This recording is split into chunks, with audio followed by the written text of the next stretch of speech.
Hello friends, welcome to the part 1 of limits, fits and gaze design.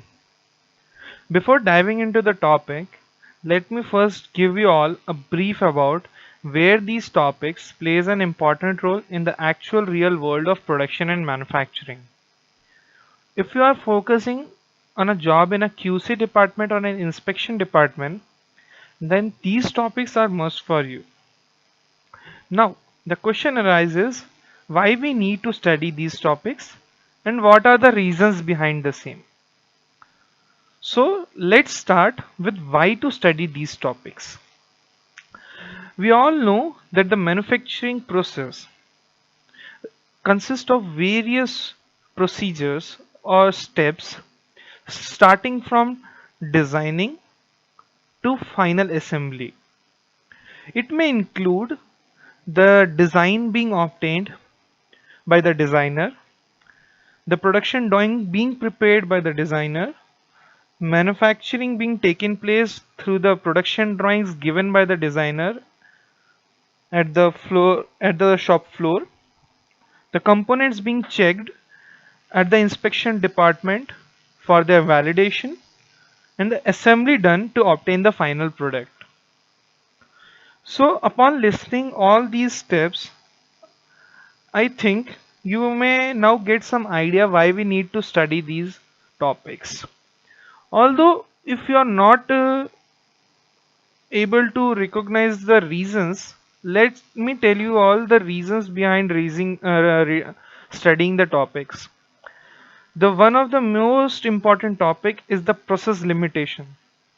You all know that the process limitation plays an important role in the production of any component.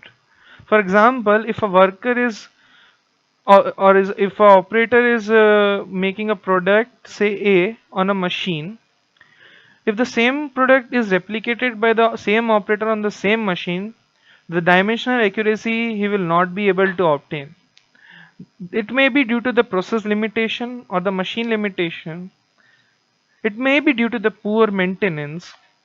It may be due to the tool wear, or it may be due to the variation in material. Here, variation in material represents that if an operator is making 100 components, he must be making all the 100 components with different blocks of material. So each block may or may not have the same characteristic as of the previous one. So the variation in material also plays an important role. Now let's dive into the topic now, the tolerance. So before going into tolerance, I would like to introduce you all to basic terms which will be frequently used throughout the uh, sessions or parts. So one is the basic size or the nominal size. Let me use a laser pointer. The basic size or the nominal size, and another is the actual size. Basic size or the nominal size is the size given by the designer who has designed the product, whereas the actual size is the size of the component being manufactured. Say for example, if a designer gives the product say should be of 50 centimeter, so the basic size or the nominal size will be 50 centimeter. But if you measure the component after being manufactured, that the size is 55.5, so the actual size will be 55.5. Now tolerance, what tolerance is about? It is the permissible variation from its nominal or basic size. As we have discussed about the process capabilities earlier, it is much clear for you now to understand the tolerance. Why the tolerance is required. One of the most important reason is the process limitation. Now let me show you a graph which considers the manufacturing cost versus the working tolerance. As you can see, the lower the working tolerance, the higher the manufacturing cost, whereas the more the working tolerance, the less the manufacturing cost is. Because when you are working with less tolerance zone, you have to work with higher accuracy and precision, which results into higher manufacturing cost, and vice versa if you are working For a high tolerance zone, then you doesn't need to have that much high accuracy and precision. Comparing this with example, say use of CNC machine for turning and use of lathe machine for turning. In lathe machine, you will have higher working tolerance. That is, the tolerance range obtained will be higher. Whereas in case of CNC machine, the tolerance obtained will be lower. So you will be able to work in the lower tolerance working zone. So comparing the cost of manufacturing of CNC versus the lathe machine, you can see the cost of product produced on lathe machine will be less as compared to cost of product produced on the CNC machine. Now, in case of limit fits and gauge design, there are two important terms, that is hole and shaft. Every internal feature will be termed as hole and every external feature will be termed as shaft. Now, as you have all learned about what tolerance is, there are basically four types of tolerance, that is unilateral tolerance, the bilateral tolerance, compound tolerance, and geometric tolerance. The compound tolerance is not that much preferred in the industry. I will tell you more about why it is not used in the industry in the upcoming slides. So, starting with unilateral tolerance. Unilateral tolerance is the tolerance that is given on the one side of the nominal or basic size. So 20 is the nominal or basic size, and only the tolerance is given in the negative side, that is 0.004. So it will be a unilateral tolerance. While talking about bilateral tolerance means tolerance is given on both sides of nominal or basic size, that is on positive and negative side. So as you can see, 20 is the nominal or basic size and the tolerance is given on both the sides of nominal or basic size. Now there are various systems of writing the tolerance. So in unilateral system and bilateral system, let's see how the tolerance is represented. If you have a perfect dimension to be represented, that is the limit dimensions, you directly write 9 or 8.5 say.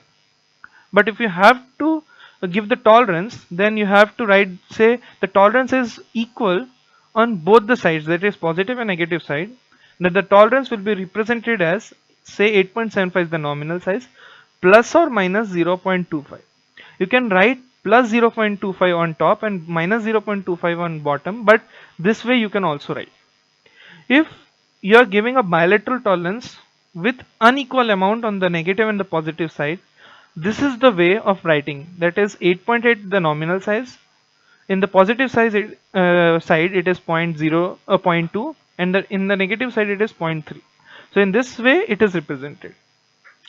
The unilateral tolerance is given on the one side only, as you know. So it's generally represented as 8.5. On top side, as it is positive, it will be written as point, it is written as 0.5. The unilateral tolerance in the negative side is just same, but the tolerance value is on the bottom side, not on the top side, as the negative values are defined on the bottom side. So these are the dimensional limits, which is obtained from the representation itself. Now pause, think and try some examples that I will be showing you right now on the screen, and find out which type of tolerance is present and how much tolerance is present. These are the three examples. Pause the video and try to do it on your own. I will discuss the answers just after this. So the first example is a case of a bilateral tolerance. As you can see, there are two limits in positive and negative side of the nominal size, and the tolerance present here is 0.015. So how to find the how much tolerance is present? Just subtract the upper limit minus the lower limit of the tolerance, you will be able to obtain 0.015. The second tolerance is the unilateral tolerance. As you can see, only in the negative side it is present, and the tolerance is 0.005. Always remember, we do not use the sign that is positive or negative sign in this, as the tolerance cannot be in negative side.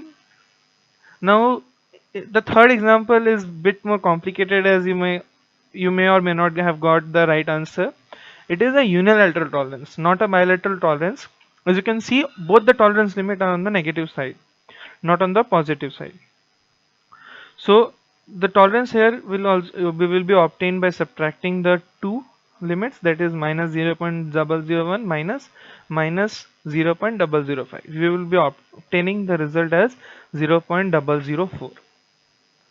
So hope you all get the answers correct for all the three questions.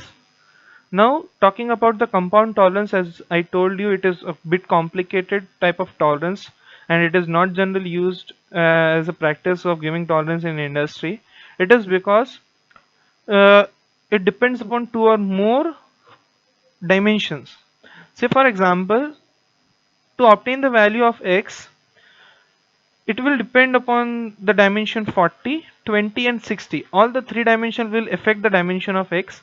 So it will be very difficult to obtain x, because for different size you will not be able to obtain correctly say 40.01.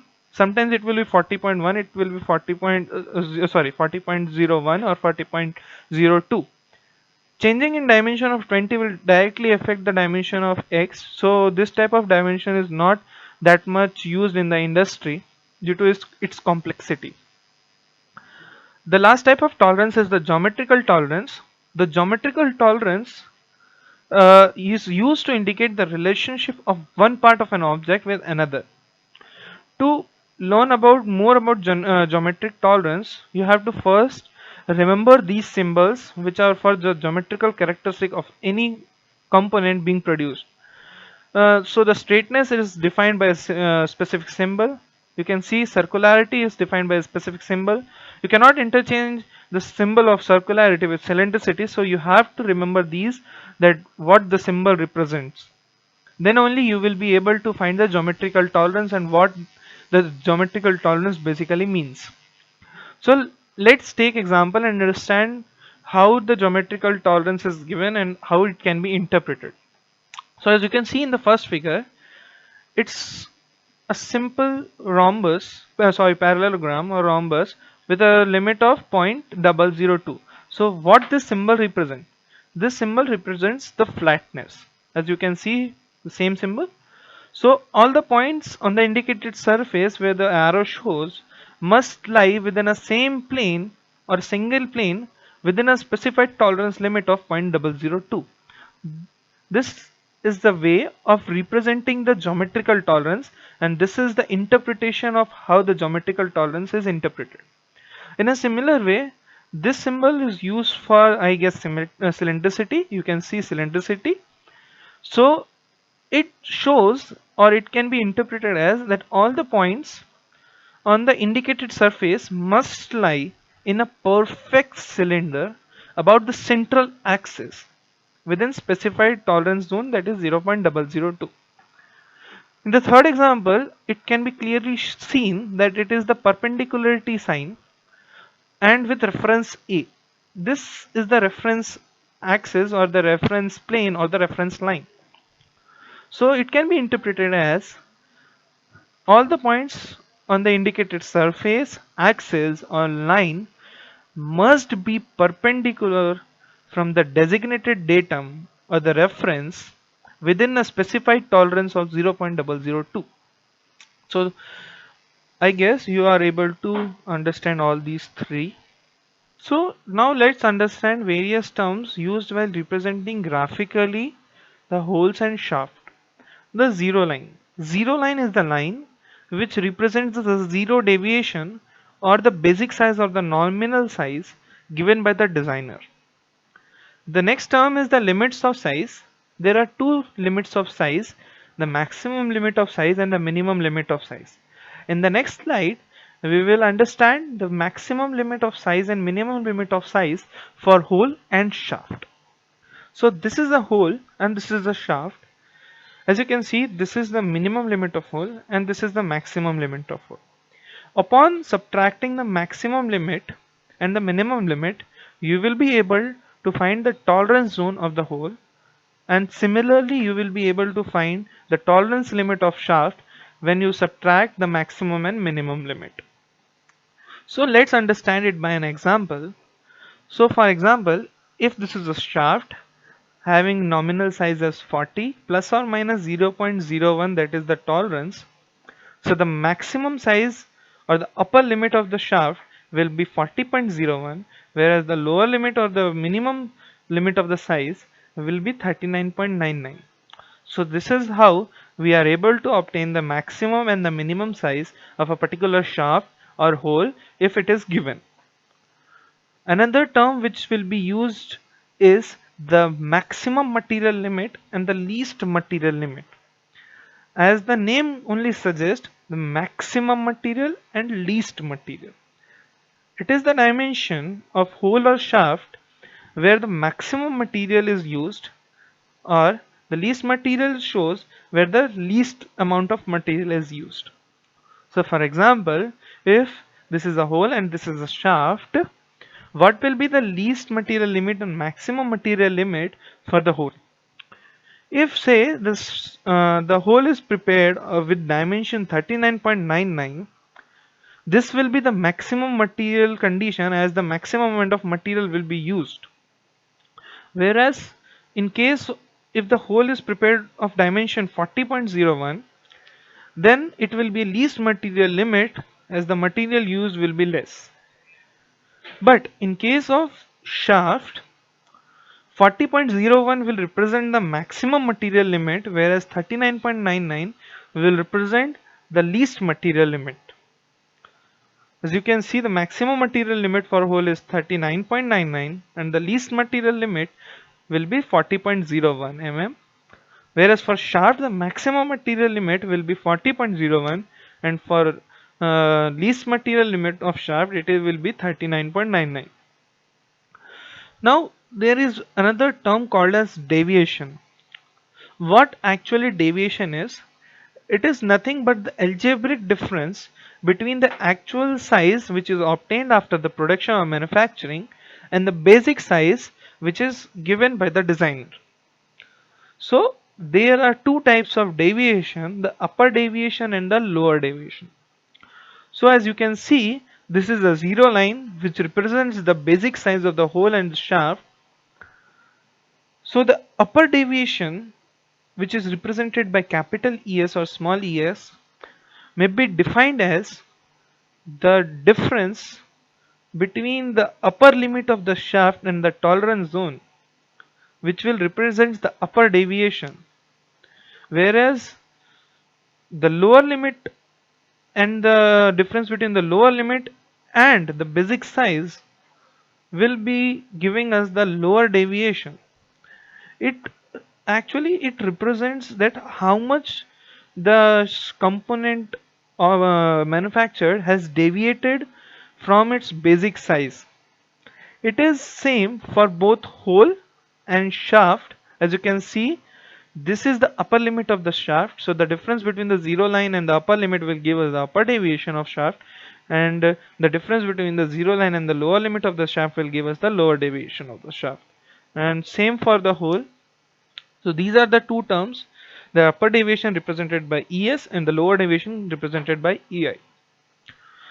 Now this is the graphical representation of what we discussed in the previous slide.